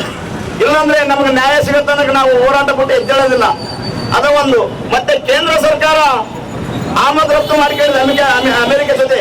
ಅದು ಏನಪ್ಪ ಅಂದ್ರೆ ಅಲ್ಲಿರ್ತಕ್ಕಂಥ ದವಸ ಧಾನ್ಯಗಳನ್ನು ತಂದು ನಮ್ಮ ಭಾರತ ದೇಶದಲ್ಲಿ ಮಾಡಿದ್ರೆ ನಾವಿಲ್ಲಿರ್ತಕ್ಕಂಥ ರೈತರು ಬೆಳೆಗಳಿಗೆ ಬೆಲೆ ಸಿಗ್ತಾ ಇಲ್ಲ. ಇನ್ನು ಔಟ್ ಆಫ್ ಕಂಟ್ರಿ ನಮ್ಮ ದೇಶದಲ್ಲಿ ಮಾರಾಟ ಮಾಡಿದ್ರೆ ನಾವೆಲ್ಲಿ ಹೋಗ್ಬೇಕು ಸ್ವಾಮಿಗಳೇ? ದಯವಿಟ್ಟು ಅದನ್ನು ಹಿಂಪಡಿಬೇಕು. ಮತ್ತು ವಿದ್ಯುತ್ ಖಾಸಗೀಕರಣ ಸಿಗ್ತದ, ಆ ಸಹಿಯನ್ನು ಹಿಂಪಡಿಬೇಕು. ಮತ್ತು ನಮ್ಮ ರೈತರಿಗೆ ಇವತ್ತಿನ ಬೇಸಿಗೆ ಕಾಲ ಬಂದಾಗಿದೆ, ನೀರು ಸಾಲ್ತಾ ಇಲ್ಲ ಮೋಟರ್ಗಳಲ್ಲಿ. ಅದಕ್ಕಾಗಿ ಎಲ್ಲಾ ಕೆರೆಗಳಲ್ಲಿ ನೀವು ಈಗ ಈ ಬೇಸಿಗೆ ಟೈಮ್ನಲ್ಲಿ ಎಲ್ಲ ಕೆರೆಗಳಲ್ಲಿ ನೀರು ತುಂಬಿಸ್ಬೇಕು. ನೀರು ತುಂಬಿಸುವ ಮೂಲಕ ನಮ್ಮ ಅಂತರ್ಜಲ ಹೆಚ್ಚಾಗಿ ನಮ್ಮ ಬೋರ್ಗಳಿಗೆ ನೀರು ಹೆಚ್ಚಾಗ್ತದ. ಮತ್ತು ಅದರಿಂದ 12 ತಾಸು ಕರೆಂಟ್ ಕೊಡಬೇಕು. ಈಗೇನ್ ನೀವು 6 ತಾಸು 7 ತಾಸು ಕರೆಂಟ್ ಕೊಡ್ತೀರಿ, ಆ ಕರೆಂಟ್ ಸಾಕಾಗ್ತಾ ಇಲ್ಲ ನಮ್ಗೆ. ಅದು 6 ತಾಸು 7 ತಾಸು ಕರೆಂಟ್ ನಲ್ಲಿ 1 ತಾಸು ಲೋಡ್ ಸೆಟ್ಟಿಂಗ್ ಅಂತ ತೆಗಿತೀರಿ, ಮತ್ತೆ ಅಲ್ಲಿ ಕೆಲಸ ಇದೆ ಇಲ್ಲಿ ಕೆಲಸ ಇದೆ ಅಂತ ತೆಗೆದು 5 ತಾಸು ಕರೆಂಟ್ ಕೊಡ್ತೀರಿ. ಅದೇನಂತಾರಲ್ಲ, ದುಡ್ಡಿಗೆ ಒಂದ್ ಸ್ವಲ್ಪ ತುಪ್ಪ ಸವರಿದಂತೆ ಮಾಡ್ತೀರಿ ನೀವು. ಅದಕ್ಕಾಗಿ ಅದು ಅಗಲತ್ತಿನಲ್ಲೇ ಬೆಳಿಗ್ಗೆನೆ 10 ಗಂಟೆಯಿಂದ ನೀವು ಸಾಯಂಕಾಲ 6 ಗಂಟೆ ತನಕ ಕರೆಂಟ್ ಕೊಡ್ಬೇಕು ನಮ್ಗ. ರಾತ್ರಿ ಕರೆಂಟ್ ಕೊಟ್ಟ ಮೇಲೆ ಯಾಕಂದ್ರೆ ರಾತ್ರಿ ಕರೆಂಟ್ ಕೊಡ್ತೀರಿ. ಇವತ್ತಿನ ಎಷ್ಟೋ ರೈತರು ಆ ಉಜ್ವಲ ಕಡಿಸ್ಕೊಂಡು ಆಸ್ಪತ್ರೆ ದಾಖಲಾಗಿದ್ದಾರೆ ನಮ್ಮ ರೈತರು. ಕೆಲವೊಬ್ಬ ರೈತರು ಪ್ರಾಣ ಕಳ್ಕೊಂಡಿದ್ದಾರೆ. ದಯವಿಟ್ಟು ಈ ಮೂಲಕ ಸರ್ಕಾರಕ್ಕೆ ಒಂದು ಎಚ್ಚರಿಕೆ ಕೊಡ್ತಾ ಇದ್ದೀವಿ ನಾವು. ವಿದ್ಯುತ್ ಅನ್ನು ಸಮರ್ಪಕವಾಗಿ ನೀವು ಬೆಳಗ್ಗೆನೆ ಕೊಡ್ಬೇಕು, ಅಗಲತ್ತಲ್ಲೇ ಕೊಡ್ಬೇಕು. ಯಾವುದೇ ಕಾರಣಕ್ಕೆ ರಾಜ್ಯ ಕೊಡಕೂಡದು. ಇವೇನು ಕಾಯ್ದೆಗಳನ್ನು ನಾವು ತಿದ್ದುಪಡಿ ಮಾಡಿ ಕೇಸಿ ಇಂದು ಹಿಂಪಡಿಬೇಕು. ಅದಕ್ಕಾಗಿ ನಾವು ಇವತ್ತು ಎಲ್ಲಾ ಹಳ್ಳಿಗಳಿಂದ ನಮ್ಮ ರಾಯಚೂರು ಜಿಲ್ಲೆ ಆಗಿರ್ಬೋದು, ಯಾದಗಿರಿ ಜಿಲ್ಲೆ ಆಗಿರ್ಬೋದು, ಗುಲ್ಬರ್ಗ ಜಿಲ್ಲಾ, ಬೇರೆ ಬೇರೆ ಜಿಲ್ಲೆಗಳ ರೈತರು ಕೂಡ ಇವತ್ತು ಒಂದು ಕಾರ್ಯಕ್ರಮದಲ್ಲಿ ಭಾಗವಹಿಸಿದ್ದಾರೆ. ಇದೇನು ಬೆಳೆ ಪರಿಹಾರದಲ್ಲಿ ಭ್ರಷ್ಟಾಧಿಕಾರಿಗಳು ಅವ್ಯಾರು ಮಾಡಿದ್ದಾರೆ, ಆ ಅಧಿಕಾರಿಗಳು ಸೂಕ್ತ ತನಿಖೆ ಮಾಡಿ ಅವರನ್ನು ಮರುಪರಿಶೀಲನೆ ಮಾಡಿ ಅವರನ್ನು ಸಸ್ಪೆಂಡ್ ಮಾಡಬೇಕು. ಉಳಿದಂತೆ ನಮ್ಮ ಏನೀಗ ನಿಜವಾದ ರೈತರು ಬಂದಿದ್ದಾರೆ ನಮ್ಮವ್ರೀಗ, ಅವರೆಲ್ಲ ಪಾಣಿ, ಆಧಾರ್ ಕಾರ್ಡ್, ಬ್ಯಾಂಕ್ ಪಾಸ್ ಎಲ್ಲ ತೆಗೆದುಕೊಂಡು ಬಂದಿದ್ದಾರೆ. ಈ ಸಂದರ್ಭದಲ್ಲಿ ಸಂಘಟನೆ ರಾಜ್ಯಾಧ್ಯಕ್ಷ ಮಸ್ತಾನ್ ನಾಯಕ್ ಪೂಜಾರ್, ಜಿಲ್ಲಾಧ್ಯಕ್ಷ ಸಂಗಮೇಶ್ ನಾಯಕ್, ಆಲಂಗನಿ, ಆಂಜನೇಯ ಶಾಸ್ತ್ರಿ, ಸಾಬಣ್ಣ ನಾಯಕ್, ಸತ್ಯರೆಡ್ಡಿ ಗೌಡ ರಾಂಪುರ್, ವಿರೂಪಾಕ್ಷಿ ನಾಯಕ್, ಮಲ್ಲಣ್ಣಗೌಡ ಅಮಲಿಹಾಳ, ಕುಮಾರಗೌಡ, ಮುದೆಪ್ಪ ಅನ್ವರಿ, ನಿಂಗನಗೌಡ, ಖಾಜಾ ಬನಿಂಗ್ನೂರು, ಹನುಮಂತರಾಯ, ಸರ್ವಜ್ಞ ಗೌಡ, ದೇಸಾಯಿ ನಾಯಕ್, ಎಂಪಿ ಧರ್ಮರಾಜ್, ಮುದುಕಪ್ಪ ದೊರೆ ಸೇರಿದಂತೆ ರೈತರು ಭಾಗವಹಿಸಿದರು. ದಿನಾಂಕ 24/2/2026ರಂದು ಮಾನ್ಯ ಶ್ರೀ ರಾಮಪ್ಪ ಎಂ ಮಾನ್ಯ ಅಧ್ಯಕ್ಷರು ಕರ್ನಾಟಕ ಭೂಮಿ ಅಭಿವೃದ್ಧಿ ನಿಗಮ ಬೆಂಗಳೂರು ಅವರು ರಾಯಚೂರು ಜಿಲ್ಲೆಗೆ ಆಗಮಿಸುತ್ತಿದ್ದು, ಜಿಲ್ಲೆಯ ತಾಲೂಕಿನ ಭೂಮಿ ಮುಖಂಡರುಗಳೊಂದಿಗೆ ಮತ್ತು ಸಮುದಾಯದ ಜನಾಂಗದ ಅಭಿವೃದ್ಧಿ ಬಗ್ಗೆ ಚರ್ಚಿಸಲು ಪಂಡಿತ್ ಸಿದ್ದರಾಮ ಜಂಬಲ್ದಿನಿ ರಂಗಮಂದಿರದಲ್ಲಿ ಬೆಳಗ್ಗೆ 11 ಗಂಟೆಗೆ ಸಭೆ ಆಯೋಜಿಸಲಾಗಿದೆ. ಹಾಗೂ ನಿಗಮದ ವಿವಿಧ ಯೋಜನೆಗಳ ಅನುಷ್ಠಾನದ ಬಗ್ಗೆ ಇಲಾಖಾ ಅಧಿಕಾರಿಗಳೊಂದಿಗೆ ಸಭೆ ಇರುತ್ತದೆ. ಆದ್ದರಿಂದ ಜನಾಂಗದ ಮುಖಂಡರು ಸಭೆಗೆ ಹಾಜರಾಗಿ ಸಭೆಯನ್ನು ಯಶಸ್ವಿಗೊಳಿಸಲು ವಿನಂತಿ. ಸರ್ವರಿಗೂ ಆದರದ ಸ್ವಾಗತ ಕೋರುತ್ತಿರುವವರು ಶಶಿಕಲಾ ಭೀಮರಾಯ, ಜಿಲ್ಲಾ ಮಹಿಳಾ ಅಧ್ಯಕ್ಷರು, ರಾಯಚೂರು ಜಿಲ್ಲೆ, ತಾಲೂಕಿನ ಎಲ್ಲಾ ಭೋವಿ ಸಮುದಾಯ ಮುಖಂಡರುಗಳು.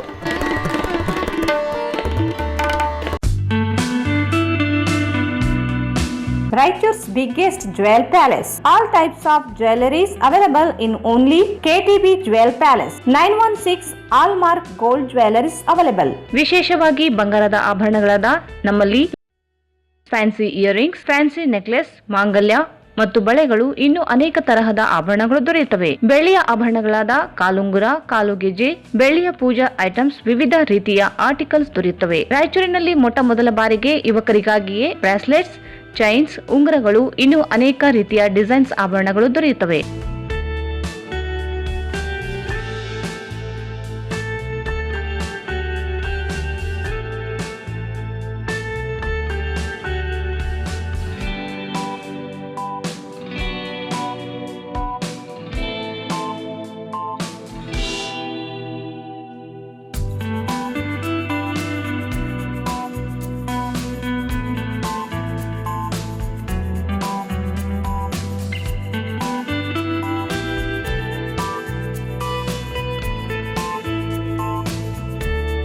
Visit KTB Jewel Palace, Udayanagar, Station Road, Raichur. Mobile 8123535300.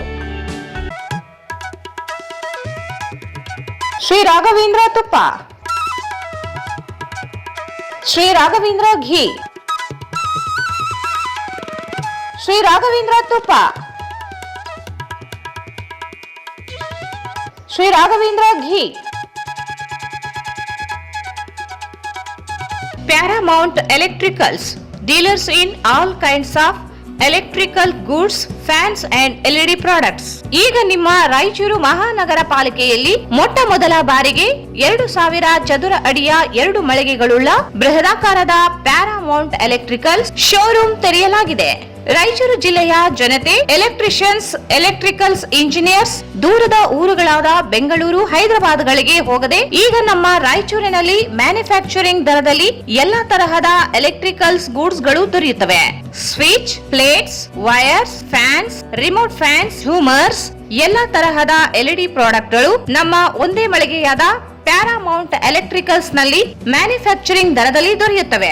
ನಮ್ಮಲ್ಲಿ ಎಲ್ಲಾ ತರಹದ ಕಂಪನಿಗಳಾದ GM, ಗೋಲ್ಡ್ ಮೆಡಲ್, ಐಫಾ, ಹೆವೆಲ್ಸ್, ಆಂಕರ್, ಲೀಶಾ, ಫಿನೋಲ್ಯಾಕ್, ವಿಗಾರ್ಡ್, ವಿಪ್ರೋ, ಫೆಲಿಕ್ಯಾಪ್, K9, ವಿವಾನ್ ಇನ್ನು ಅನೇಕ ಕಂಪನಿಗಳ ಎಲೆಕ್ಟ್ರಿಕಲ್ಸ್ ಐಟಂಗಳು ಸಿಗುತ್ತವೆ.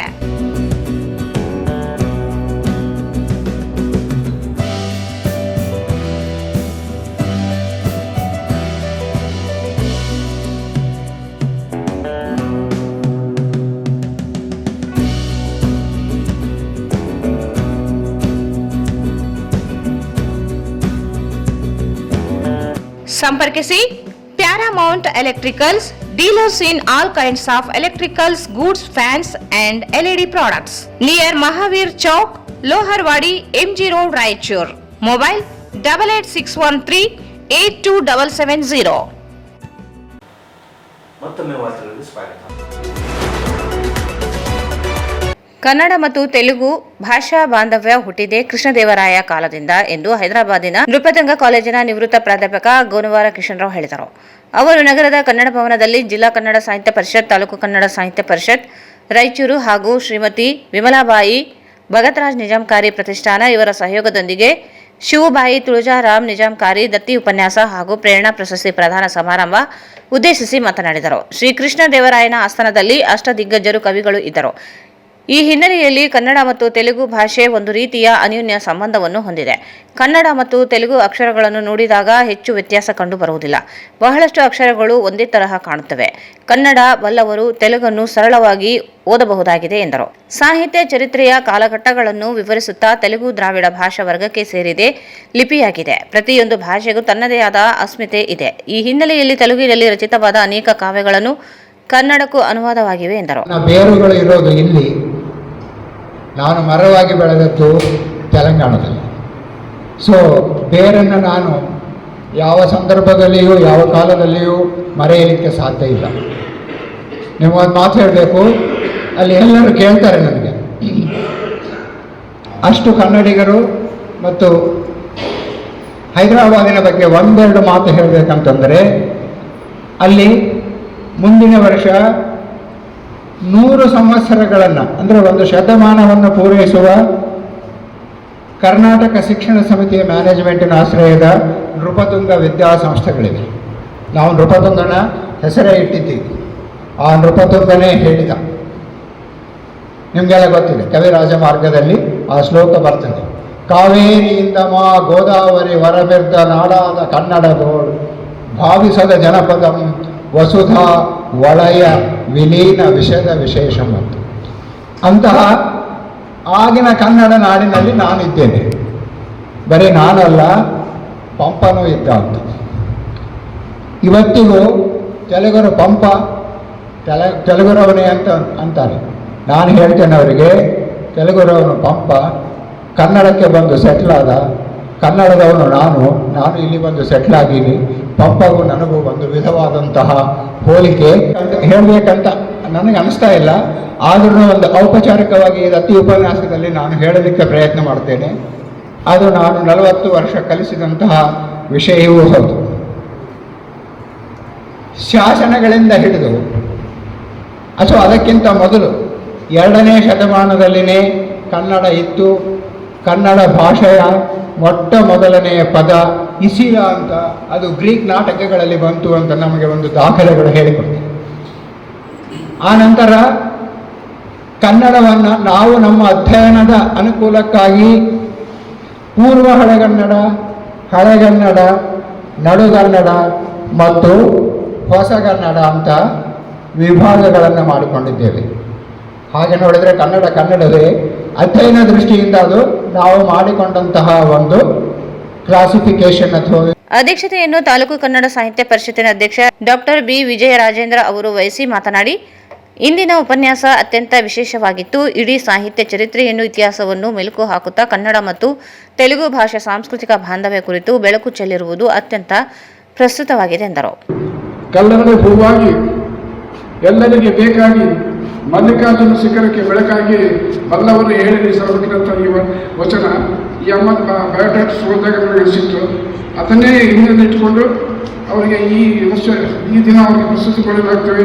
ನಿಮ್ಮ ಸಮ್ಮುಖದಲ್ಲಿ ಅವರ ಪ್ರಗತಿ ಇನ್ನೂ ಆಗಲಿ, ಅವರ ಉನ್ನತ ಮಟ್ಟಕ್ಕೆ ಹೋಗಿ ಅಂತ ಪ್ರಥಮವಾಗಿ ನಾವು ಈ ಪ್ರಸ್ತುತಿ ಕೊಡ್ತೇವೆ. ಶ್ರೀಮತಿ ಸುಜಾತ ಅವರು ಈ ಪ್ರಸ್ತುತಿ ಒಪ್ಪಿಕೊಂಡ್ರು, ಭಾಳ ಸಂತೋಷ ಆಯಿತು. ಅವ್ರು ಸ್ವೀಕರಿಸಲು ನಾನು ಕೇಳಿಕೊಳ್ಳುತ್ತಾನೆ. ಸ್ನೇಹಿತರೆ, ಮನುಷ್ಯ ಹುಟ್ಟೋದು ಆಕಸ್ಮಿಕ, ಸಾಯುವುದು ನಿಶ್ಚಿತ. ಈ ನಡುವೆ ನಾವು ಏನಾದರೂ ಕೆಲಸ ಮಾಡಬೇಕು, ಮಾಡೋ ಕೆಲಸ ಎಲ್ಲರೂ ಒಪ್ಕೊಂಡು ಹೋಗಬೇಕು, ಎಲ್ಲ ಹೌದು ಅಂತ ಹೇಳಬೇಕು. ಅಂಥ ಕೆಲಸಗಳಲ್ಲಿ ನಾನು ಈಗಾಗಲೇ ಹೇಳಿರುವ ಈ ಎಲ್ಲ ಬೇರೆ 7 ಜನ ಅದಕ್ಕೆ ಒಪ್ಪುವಂತ ತಿಳ್ಕೊಂಡು ಭಾವಿಸಿ ಈ ಎರಡು ಮಾತಾಡಲಿಕ್ಕೆ ಅವಕಾಶ ಕೊಡುವಂಥ ಜಿಲ್ಲಾ ಸಾಹಿತ್ಯ ಪರಿಷತ್ತು, ತಾಲೂಕು ಸಾಹಿತ್ಯ ಪರಿಷತ್ತು ಮತ್ತು ಶ್ರೀ ವಿಮಲಾಬಾಯಿ ಭಗತ್ರಾಜ್ ಪ್ರತಿಷ್ಠಾನ ಅವರಿಗೆ ನನ್ನ ಧನ್ಯವಾದ ಮಾತು ಮುಗಿಸ್ತೇನೆ. ಮುಖ್ಯ ಅತಿಥಿಗಳಾಗಿ ಪ್ರಜಾವಾಣಿ ಜಿಲ್ಲಾ ವರದಿಗಾರರಾದ ಚಂದ್ರಕಾಂತ್ ಮಸಾನಿ ಮಾತನಾಡಿ, ಭಾಷಾ ಬದ್ಧತೆ ಮತ್ತು ಭಾಷಾ ಸಾಮರಸ್ಯ ಕುರಿತಾಗಿ ತಮ್ಮ ವೃತ್ತಿ ಬದುಕಿನಲ್ಲಿಯ ಅನುಭವಗಳನ್ನು ಹಂಚಿಕೊಂಡರು. ಮರಾಠಿ, ಕನ್ನಡ, ಹಿಂದಿ, ಇಂಗ್ಲಿಷ್ ಭಾಷೆಗಳ ಮೇಲೆ ಹಿಡಿತ ಹೊಂದಿದ ಇವರು ಪ್ರತಿ ಭಾಷೆ ತನ್ನದಾದ ಮೌಲ್ಯ, ಪರಂಪರೆ, ಸಂಸ್ಕೃತಿಯನ್ನು ಹೊಂದಿರುತ್ತದೆ. ಭಾಷೆ ಸಂಸ್ಕೃತಿಯನ್ನು ಅರಿತುಕೊಂಡರೆ ಜಗತ್ತಿನ ಯಾವ ಮೂಲೆಯಲ್ಲಾದರೂ ನಮ್ಮ ವೃತ್ತಿಯನ್ನು, ಸಾಮಾಜಿಕ ಬದುಕನ್ನು ಯಶಸ್ವಿಯಾಗಿ ಸಾಗಿಸಬಹುದು ಎಂದರು. ಫಸ್ಟ್ ಟೈಮ್ ಒಂದೇ ಕಾರ್ಯಕ್ರಮ ಇವರು ವಿಷಯಗಳನ್ನು ಭಾಳ ಚೆನ್ನಾಗಿಟ್ಟಾಗ ಇವರು ಬರಬೇಕು. ಒಳ್ಳೆ ಸಬ್ಜೆಕ್ಟ್ ಇತ್ತು. ವಿದ್ಯಾರ್ಥಿಗಳು ಜಾಸ್ತಿ ಇದ್ದರು, ಸಾಹಿತ್ಯ ಆಸಕ್ತರು ಸ್ವಲ್ಪ ಕಡಿಮೆ ಇದ್ದರು. ನಾನು ಭಾಳ ಆಸಕ್ತಿಯಿಂದ ಹೋಗಿದ್ದೆ. ಈಗ ನಾನು ಈ ಭಾಷಾ ಬದ್ಧತೆ ಮತ್ತು ಸಾಮರಸ್ಯದ ಬಗ್ಗೆ ಸ್ವಲ್ಪ ಮಾತಾಡ್ತೀನಿ. ಅಂದರೆ ಬಹುಶಃ ಓದೋಕ್ಕಿಂತನೂ ನಾನು ವೃತ್ತಿಯ ಮೂಲಕ ಕಂಡುಕೊಂಡಂತಹ ವ್ಯವಸ್ಥೆ ಅಂತ ಹೇಳ್ಬೋದು. ಬೆಳಗಾವಿಯಲ್ಲಿ ಇದ್ದಾಗ ನನಗೆ ಅಂದರೆ 2 ಭಾಷೆ ಮಾತಾಡೋದ್ರಿಂದ ನಮಗೆ ಏನೋ ಅಂದರೆ MES ಆಗಲಿ ಅಥವಾ ಈ ಭಾಷಾ ಅಭಿಮಾನಿಗಳು ಅಥವಾ ಕಿಚ್ಚು ಹೀಗೇನು ಬಳಸ್ತಾರಲ್ಲ, ಯಾವಾಗಲೂ ನನಗೆ ಅಲ್ಲಿ ಅಡೆತಡೆನೇ ಬಂದಿರಲಿಲ್ಲ. ಅವರು ಕಾರ್ಯಕ್ರಮ ಕರಿತಿದ್ರು, ಇವರು ಕರಿತಿದ್ರು. ಬಟ್ ಇಲ್ಲಿಗೆ ಅಲ್ಲಿಗೆ ಹೋಲಿಕೆ ಮಾಡಿದಾಗ ಭಾಳ ವ್ಯತ್ಯಾಸ ಅನ್ನಿಸ್ತದೆ. ನಾನು ತೆಲುಗುನು ಒಂದು ಕಲಿಬೇಕಂತ ಮೊದಲಿಂದ ಭಾಳ ಇರ್ತಾರೆ. 2 ವರ್ಷ ಆಯಿತು ತೆಲುಗು ಕಲೀಲಿಕ್ಕೆ ಪ್ರಯತ್ನ ಮಾಡಿದ್ರೆ ಏನು ಆಗ್ತಾ ಇಲ್ಲ. ವರ್ಗಾವಣೆ ಅನ್ನೋದು ಪ್ರಜಾವಾಣಿಯಲ್ಲಿ ಮಾತ್ರ ಇದೆ ಸರ್, ಬೇರೆ ಪತ್ರಿಕೆಗಳಲ್ಲಿ ಇಲ್ಲ. 3 ರಿಂದ 4 ಕನಿಷ್ಠ 4 ವರ್ಷ ನಾವು ಬದಲಾಗ್ತಾ ಹೋಗ್ತೀವಿ. ಬಹುಶಃ ಆ ಕಾರಣಕ್ಕೇ ನಮ್ಮಲ್ಲಿ ವರದಿಗಾರರಲ್ಲಿ ಪ್ರಬುದ್ಧತೆ, ಆಮೇಲೆ ಒಂದು ತೌಲನಿಕ ಅಧ್ಯಯನದ ಸಾಮರ್ಥ್ಯಗಳು ಜಾಸ್ತಿ ಇರ್ತವೆ. ಪ್ರಜಾವಾಣಿ ಅಂತ ನಾನು ಇವತ್ತಿಗೆ ತಿಳ್ಕೊಂಡಿದ್ದೀನಿ. ಯಾವ ಜಿಲ್ಲೆ ಹೋದ್ರೆ ನಮಗೆ ಆ ದೃಷ್ಟಿಯಿಂದ ನಮಗೆ ಹೆಚ್ಚಿನ ಅಭಿಮಾನಿಗಳು ಸಿಗ್ತವೆ. ಆಮೇಲೆ ಪತ್ರಿಕೆನೂ ಅಷ್ಟೇ, ಬರೀ ನಮ್ಮ ಪತ್ರಿಕೆ ಪ್ರಜಾವಾಣಿಯಲ್ಲೇ ಪ್ರಕಟ ಆಗ್ತದೆ ಸರ್. ಬಹುಶಃ ನಾನು ಜಾಸ್ತಿ ನಮ್ಮ ನೋಡಿದ್ದಂದರೆ ಚಿದಾನಂದ ಸಾಲಿ ಅವ್ರದ್ದು, ಈರಣ್ಣ ಬಂಗಾಲಿ ಅವ್ರದ್ದು ಇವತ್ತಿಗೂ ರೆಗ್ಯುಲರ್ ಆಗಿ ಬರ್ತಾನೆ ಇರುತ್ತೆ. ಅಂದರೆ ಅದು ಯಾವುದೇ ನಾಡು, ಜಿಲ್ಲೆ ಹಿಂದುಳಿದೋಳಕ್ಕೆ ಏನೂ ನೋಡಲ್ಲ, ಅವರು ಆಗ್ತಾ ಹೋಗ್ತಾ ಇದೆ. ನಮ್ಮ ತಂದೆ ನಾವು 4 ಮಕ್ಕಳು ಸರ್. ಅಂದರೆ ಇವತ್ತಿನ ದಿನಗಳಲ್ಲಿ ಬಹಳ ನಾವು ಮಹತ್ವವನ್ನು ಪಡ್ಕೊಳ್ಬೇಕು. ಈಗ ನಾನು ಅದು ರಾಜಕೀಯವಾಗಿ ಮಾತಾಡ್ಲಿಕ್ಕೆ ಹೋಗಲ್ಲ. ಹಿಂದಿ ಹೇರಿಕೆ ಶುರುವಾಗ್ಬಿಟ್ಟಿದೆ. ಕಲೀಲಿ ಬಿಡಲಿ ಒತ್ತಡದಿಂದ ಹಾಕೋದು. ಭಾಷೆಗಳು ಪ್ರೀತಿಯಿಂದ ಕಲಿಯುವಂತಾಗಬೇಕು. ನಮ್ಮ ಭಾಷೆ ನಾವು ಗಟ್ಟಿಯಾಗಿ ಕಲಿತಾಗ ಮಾತ್ರ ಇನ್ನೊಂದು ಭಾಷೆಗಳನ್ನು ಇನ್ನಷ್ಟು ಸುಲಭವಾಗಿ ಕಲಿಯಲಿಕ್ಕೆ ಸಾಧ್ಯ ಇದೆ. ಈಗ ನಾನೇ ಹೇಳಿದೆ, ಅಂದರೆ ನಾವೇ ಒಂದು ಉದಾಹರಣೆ ಕುಟುಂಬ ಇರ್ಬೋದು ಅಥವಾ ಇದು. ವಾಣಿಜ್ಯ ತೆರಿಗೆ ಇಲಾಖೆ ಅಧಿಕಾರಿ ಸುಜಾತಾ ಎನ್ ಇವರಿಗೆ ಪ್ರೇರಣಾ ಪ್ರಶಸ್ತಿ ನೀಡಿ ಸನ್ಮಾನಿಸಿ ಗೌರವಿಸಲಾಯಿತು. ಪ್ರಾಸ್ತಾವಿಕವಾಗಿ ವಿಮಲಾಬಾಯಿ ಭಗತ್ರಾಜ್ ನಿಜಾಂಕಾರಿ ಪ್ರತಿಷ್ಠಾನದ ಅಧ್ಯಕ್ಷರಾದ ಭಗತ್ರಾಜ್ ನಿಜಾಂಕಾರಿ ಮಾತನಾಡಿದರು. ಎಲ್ಲವನ್ನು ಹೇಳಿ ಆಗಿದೆ, ಈ ಜಗತ್ತಿನಲ್ಲಿ ಎಲ್ಲವನ್ನು ಹೇಳಿ ಆಗಿದೆ, ಆದರೆ ಅದರ ಅನುಕರಣೆ ಮಾಡೋದು ನಮ್ಮ ಪಾಲಿಗೆ ಬಿಟ್ಟಿದ್ದು. ಸೊ ಅದಕ್ಕಾಗಿ ನಾವು ಒಳ್ಳೆಯದನ್ನೇ ಅನುಕರಣೆ ಮಾಡೋಣ, ಒಳ್ಳೆಯವರಾಗಿ ಇರೋಣ.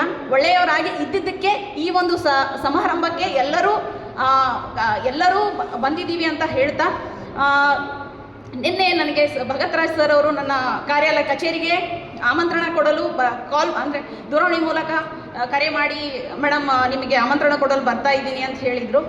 ನಮ್ಮ ಕಟ್ಟಡ 3 ಅಂತಸ್ತಿನ ಕಟ್ಟಡ, ಲಿಫ್ಟ್ ವ್ಯವಸ್ಥೆ ಇದೆ ಬಟ್ ಅದು ವರ್ಕ್ ಆಗ್ತಾ ಇಲ್ಲ.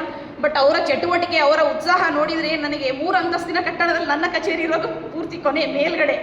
ಅಷ್ಟು ಮಧ್ಯಾಹ್ನ ಬಿಸಿಲಿನಲ್ಲಿ ಸರ್ ಅಷ್ಟು ಚಟುವಟಿಕೆಯಿಂದ ಆಗಮಿಸಿ ನನಗೆ ಆಮಂತ್ರಣ ನೀಡಿದರು.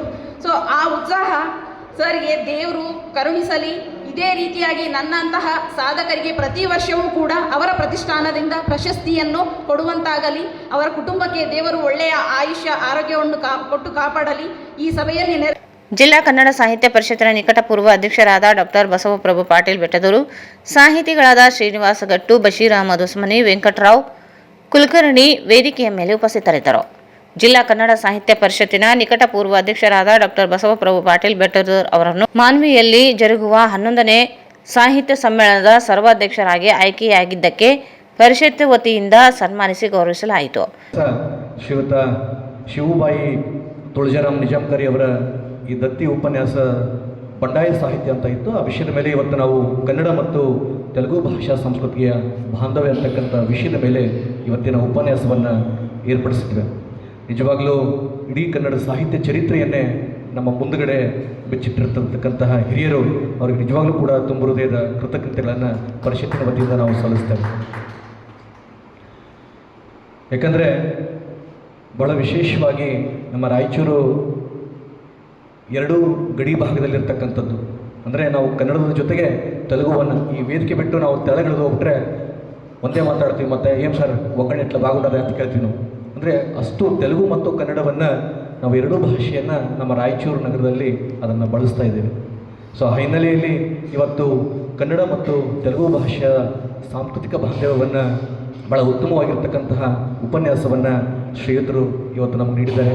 ಅವರಿಗೆ ಪರಿಷತ್ತಿನ ವತಿಯಿಂದ ಮತ್ತು ಸಂಘಟನೆಯ ವತಿಯಿಂದ ನಾನು ತುಂಬ ಹೃದಯದ ಕೃತಜ್ಞತೆಗಳನ್ನು ನಾನು ಪರಿಷತ್ತಿನ ಪದಾಧಿಕಾರಿಗಳಾದ ದೇವೇಂದ್ರಮ್ಮ ಪ್ರಾರ್ಥಿಸಿದರು. ಸಂಘಟನಾ ಕಾರ್ಯದರ್ಶಿ ಡಾಕ್ಟರ್ ಶರಣಪ್ಪ ಚಲುವಾದಿ ಸ್ವಾಗತಿಸಿದರು.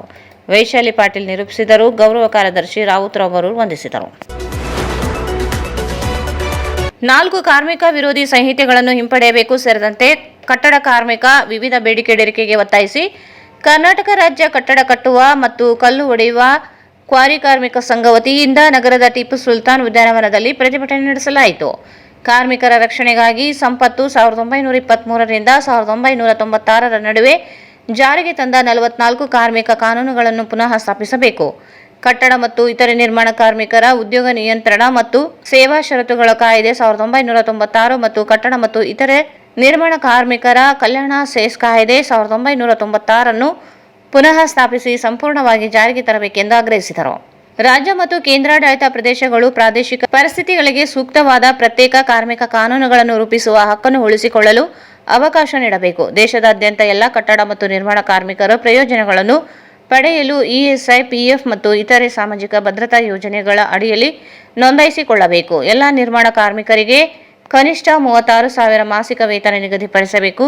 ಸಮಾನ ಕೆಲಸಕ್ಕೆ ಸಮಾನ ವೇತನ ಖಾತರಿಪಡಿಸಬೇಕು. 60 ವರ್ಷ ತುಂಬಿದ ನಂತರ ತಿಂಗಳಿಗೆ 6,000 ಕನಿಷ್ಠ ಪಿಂಚಣಿ ನೀಡಬೇಕೆಂದು ಮನವಿ ಮಾಡಿದರು. ದೇಶದಾದ್ಯಂತ ನಿರ್ಮಾಣ ಕಾರ್ಮಿಕರಿಗೆ ವರ್ಷಕ್ಕೆ ಕನಿಷ್ಠ 250 ದಿನಗಳ ಉದ್ಯೋಗದ ಖಾತರಿಯನ್ನು ಖಚಿತಪಡಿಸಿಕೊಳ್ಳಬೇಕು. ಬಿಲ್ಡರ್ಗಳಿಂದ ಸಂಗ್ರಹಿಸಲಾದ ಕಲ್ಯಾಣ ಸೆಸ್ ಅನ್ನು 2% ಹೆಚ್ಚಿಸಬೇಕು. ಕಲ್ಯಾಣ ಮಂಡಳಿಗೆ ಸಮಾನವಾದ ಮೊತ್ತವನ್ನು ಕೊಡಬೇಕು ಎಂದರು. ನಿರ್ಮಾಣ ವಲಯದ ಮಹಿಳಾ ಕಾರ್ಮಿಕರಿಗೆ ಕಾನೂನಿನ ಪ್ರಕಾರ 6 ತಿಂಗಳ ವೇತನ ಸಹಿತ ಹೆರಿಗೆ ರಜೆ ನೀಡಬೇಕು. ಮನೆ ನಿವೇಶನ ಹೊಂದಿದ ನಿರ್ಮಾಣ ಕಾರ್ಮಿಕರಿಗೆ ಮನೆ ಕಟ್ಟಲು ಭೂಮಿ ಮತ್ತು ವಸತಿ ಬೆಂಬಲವನ್ನು ಒದಗಿಸಬೇಕೆಂದು ಒತ್ತಾಯಿಸಿದರು. ಜಿಂದಾಬಾದ್ ಜಿಂದಾಬಾದ್ ಜಿಂದಾಬಾದ್ ಕಾರ್ಮಿಕರ ಐಕ್ಯತೆ ಜಯವಾಗಲಿ.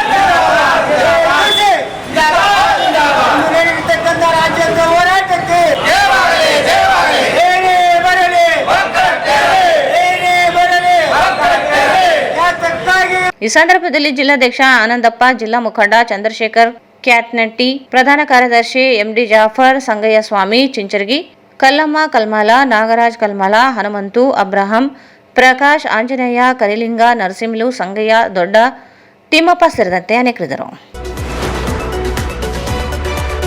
ಸಾಲಬಾಧೆ ತಾಳಲಾರದೆ ರೈತನೋರ್ವ ಆತ್ಮಹತ್ಯೆ ಮಾಡಿಕೊಂಡಿರುವ ಘಟನೆ ಸಿಂಧನೂರು ತಾಲೂಕಿನ ರೌಡ್ಕುಂದ ಬಳಿ ಕೆರೆಯಲ್ಲಿ ಭಾನುವಾರ ಜರುಗಿದೆ. ರೈತ ಹನುಮಂತ ವಿರೂಪಾಕ್ಷಪ್ಪ ಡಮಾಣಿ 44 ವರ್ಷ ಆತ್ಮಹತ್ಯೆಗೆ ಶರಣಾದ ರೈತ ಭಾನುವಾರ ಗ್ರಾಮದ ಪಕ್ಕದಲ್ಲಿ ಇರುವ ಕೆರೆಗೆ ಹಾರಿ ರೈತ ಆತ್ಮಹತ್ಯೆ ಮಾಡಿಕೊಂಡಿದ್ದಾರೆ. ಮೃತರಿಗೆ ಪತ್ನಿ, 2 ಪುತ್ರರು, ಓರ್ವ ಪುತ್ರಿ ಇದ್ದಾರೆ.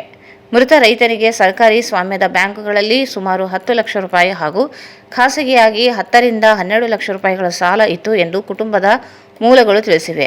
ಈ ಕುರಿತು ಗ್ರಾಮೀಣ ಪೊಲೀಸ್ ಠಾಣೆಯಲ್ಲಿ ಪ್ರಕರಣ ದಾಖಲಾಗಿದೆ. ಗ್ರಾಮದ ಹತ್ತಿರದ ಕೆರೆಗೆ ಹಾರಿ ರೈತ ಆತ್ಮಹತ್ಯೆ ಮಾಡಿಕೊಂಡಿದ್ದಾರೆ. ಸಾಲ ಬಾಧೆಯಿಂದ ಬೇಸತ್ತು ಆತ್ಮಹತ್ಯೆ ಮಾಡಿಕೊಂಡಿದ್ದಾರೆ ಎಂದು ದೂರು ನೀಡಲಾಗಿದೆ. ಸಿಂಧನೂರು ಗ್ರಾಮೀಣ ಠಾಣೆಯಲ್ಲಿ ಪ್ರಕರಣ ದಾಖಲಾಗಿದೆ. ಇದರ ಮುಂದಿನ ಕ್ರಮ ಕೈಗೊಳ್ಳಲಾಗುತ್ತಿದೆ ಎಂದು ಸಿಂಧನೂರು ಗ್ರಾಮೀಣ ಪೊಲೀಸರು ತಿಳಿಸಿದ್ದಾರೆ. ಪಟ್ಟಣದ ಸಂತೆ ಬಜಾರ್ ಹತ್ತಿರ ಹಾಗೂ 2 ಕಡೆ ಕಾಕನಗರ ಕ್ರಾಸ್ ಹತ್ತಿರ ಸಾರ್ವಜನಿಕ ಪ್ರದೇಶದಲ್ಲಿ ಮಟ್ಕಾ ಬರೆಯುತ್ತಿದ್ದಾಗ ಖಚಿತ ಮಾಹಿತಿ ಮೇರೆಗೆ ಪಟ್ಟಣದ ಸಂತೆ ಬಜಾರ್ ಹಾಗೂ 2 ಕಡೆ ಕಾಕನಗರ ಕ್ರಾಸ್ನ ಹತ್ತಿರ ಒಟ್ಟು 3 ಕಡೆ ಪ್ರತ್ಯೇಕ ದಾಳಿ ನಡೆಸಿ 3 ಜನ ಮಟ್ಕಾ ಬುಕ್ಕಿಂಗ್ಗಳನ್ನು ಸಿಪಿಐ ಶಿವಾನಂದ್ ಗಾಣಿಗೇರ ಹಾಗೂ ಸಿಬ್ಬಂದಿಗಳ ನೇತೃತ್ವದಲ್ಲಿ ಬಂಧಿಸಿ 3 ಜನ ಮಟ್ಕಾ ಬುಕ್ಕಿಗಳ ವಿರುದ್ಧ ಪ್ರಕರಣ ದಾಖಲಾಗಿದೆ. ಪಟ್ಟಣ ಸಂತೆ ಬಜಾರ್ ಹತ್ತಿರ ಸಿದ್ದರಾಮೇಶ್ವರ 32 ವರ್ಷ ಹಾಗೂ ಕಾಕನಗರ ಕ್ರಾಸ್ ಹತ್ತಿರ 2 ಆದಪ್ಪ 54 ವರ್ಷ, ಸೈಯದ್ ಮೊಹಮ್ಮದ್ ಅಲಿ ಖಾದ್ರಿ ಈ 3 ಜನರು ಮಟ್ಕಾ ಬರೆದು ಚೀಟಿ ಹಾಗೂ ಹಣವನ್ನು ನಾವೇ ಇಟ್ಟುಕೊಳ್ಳುತ್ತೇವೆ ಎಂದು ಪೊಲೀಸರ ಮುಂದೆ ಒಪ್ಪಿಕೊಂಡಿದ್ದಾರೆ. ಈ 3 ಜನರು ಮಟ್ಕಾ ಜೂಜಾಟಕ್ಕೆ ಬಳಸಿದ 2560 ರೂಪಾಯಿ ನಗದು ಹಣ ಹಾಗೂ ಚೀಟಿ, 1 ಪೆನ್ ಅನ್ನು ವಶಕ್ಕೆ ಪಡೆದುಕೊಂಡು ಸ್ಥಳೀಯ ಪೊಲೀಸ್ ಠಾಣೆಯಲ್ಲಿ 3 ಜನರ ವಿರುದ್ಧ 3 ಮಟ್ಕಾ ಪ್ರತ್ಯೇಕ ಪ್ರಕರಣಗಳು ದಾಖಲಾಗಿವೆ. ಲಿಂಗಸೂರು ತಾಲೂಕಿನ ಖೈರವಾಡಗಿ ಗ್ರಾಮದ ಕೆರೆಯಲ್ಲಿ ಈಜಲು ಹೋಗಿದ್ದ ಯುವಕ ನೀರು ಪಾಲಾಗಿದ್ದು, ಇಂದು ಯುವಕನ ಶವ ಪತ್ತೆಯಾಗಿದೆ. ಖೈರವಾಡಗಿ ಗ್ರಾಮದ ಪರಶುರಾಮ ಗುಂಡಪ್ಪ ಅಕ್ಕಿ 22 ವರ್ಷ ಮೃತ ಯುವಕ. ಈತ ಸ್ನೇಹಿತರೊಂದಿಗೆ ಈಜಲು ಹೋಗಿ ದಡಕ್ಕೆ ಬಾರದೆ ನಾಪತ್ತೆಯಾಗಿದ್ದರು. ಇದರಿಂದ ಆತಂಕಗೊಂಡ ಗೆಳೆಯರು ಪೊಲೀಸರಿಗೆ ಮತ್ತು ಕುಟುಂಬಸ್ಥರಿಗೆ ಮಾಹಿತಿ ನೀಡಿದರು. ಲಿಂಗಸೂರು ಅಗ್ನಿಶಾಮಕ ದಳದ ಸಿಬ್ಬಂದಿಗಳು ಸ್ಥಳಕ್ಕೆ ಆಗಮಿಸಿ ಶೋಧ ಕಾರ್ಯ ನಡೆಸಿದರು. ನಿರಂತರ ಶೋಧ ಕಾರ್ಯ ಕೈಗೊಂಡ ಹಿನ್ನೆಲೆ ಸೋಮವಾರ ಬೆಳಗ್ಗೆ ಮೃತದೇಹ ಪತ್ತೆಯಾಗಿದ್ದು ಮರಣೋತ್ತರ ಪರೀಕ್ಷೆಗೆ ರವಾನಿಸಲಾಗಿದೆ. ಮುದಗಲ್ ಠಾಣೆಯಲ್ಲಿ ಪ್ರಕರಣ ದಾಖಲಾಗಿದೆ. ಶೋಧ ಕಾರ್ಯಾಚರಣೆ ವೇಳೆ ಪಿಎಸ್ಐ ವೆಂಕಟೇಶ್ ಮಾಡಗಿರಿ ಹಾಗೂ ಸಿಬ್ಬಂದಿ ಸ್ಥಳದಲ್ಲಿಯೇ ಇದ್ದರು. ಆತ್ಕೂರು ಸೀಮಾಂತರ ಜಮೀನಿನಲ್ಲಿ ದುರುದ್ದೇಶಪೂರ್ವಕವಾಗಿ ಎಡಿಎಲ್ಆರ್ ಡಿಡಿಎಲ್ಆರ್ ಹದ್ದುಬಸ್ತ್ ಅಮಾನತಿಗೆ ಆಗ್ರಹಿಸಿ ಮಾರ್ಚ್ 5ರಂದು ಪ್ರತಿಭಟನೆ. ಜಗದೀಶ್ ಗೌಡ. ಲಿಂಗತ್ವ ಮತ್ತು ಲೈಂಗಿಕ ಅಲ್ಪಸಂಖ್ಯಾತರಿಗೆ ಪ್ರತ್ಯೇಕ ನಿಗಮ 250 ಕೋಟಿ ರೂಪಾಯಿ ಅನುದಾನ ನೀಡಲಿ ಮಹೇಶ್ ಪಾಟೀಲ್.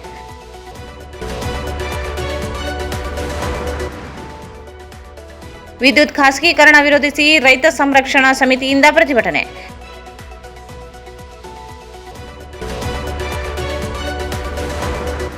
ಕನ್ನಡ ಮತ್ತು ತೆಲುಗು ಭಾಷಾ ಬಾಂಧವ್ಯ ಹುಟ್ಟಿದೆ ಕೃಷ್ಣದೇವರಾಯರ ಕಾಲದಿಂದ. ಕಿಶನ್ ರಾವ್.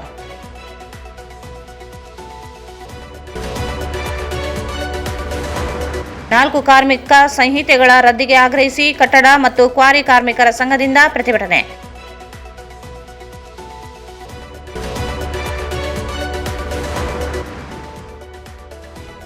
ರೌಡ್ಕುಂದದಲ್ಲಿ ಸಾಲಬಾಧೆಯಿಂದ ರೈತ ಆತ್ಮಹತ್ಯೆ.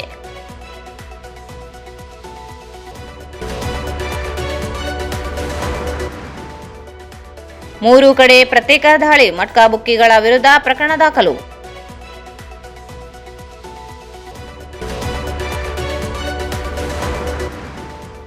ಮತ್ತು ಈಜಲು ಹೋದ ಯುವಕನ ಸಾವು.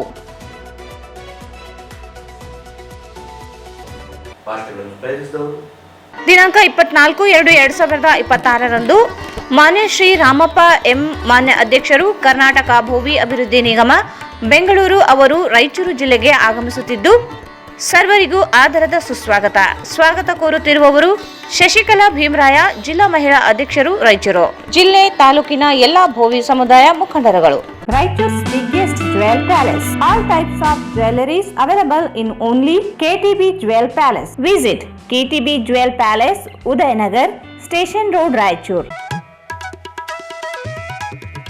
ಶ್ರೀ ರಾಘವೇಂದ್ರ ತುಪ್ಪ ಶ್ರೀ ರಾಘವೇಂದ್ರ ಘೀ. ಸಂಪರ್ಕಿಸಿ Paramount electricals, dealers in all kinds of electricals goods, fans and LED products, near Mahavir Chowk, Loharwadi, MG road, Raichur. ಇಲ್ಲಿಗೆ ವಾರ್ತೆ ಮುಕ್ತಾಯಿತು. ಮುಂದಿನ ವಾರ್ತೆ ಮತ್ತೆ ಭೇಟಿಯಾಗೋಣ. ವಂದನೆಗಳು.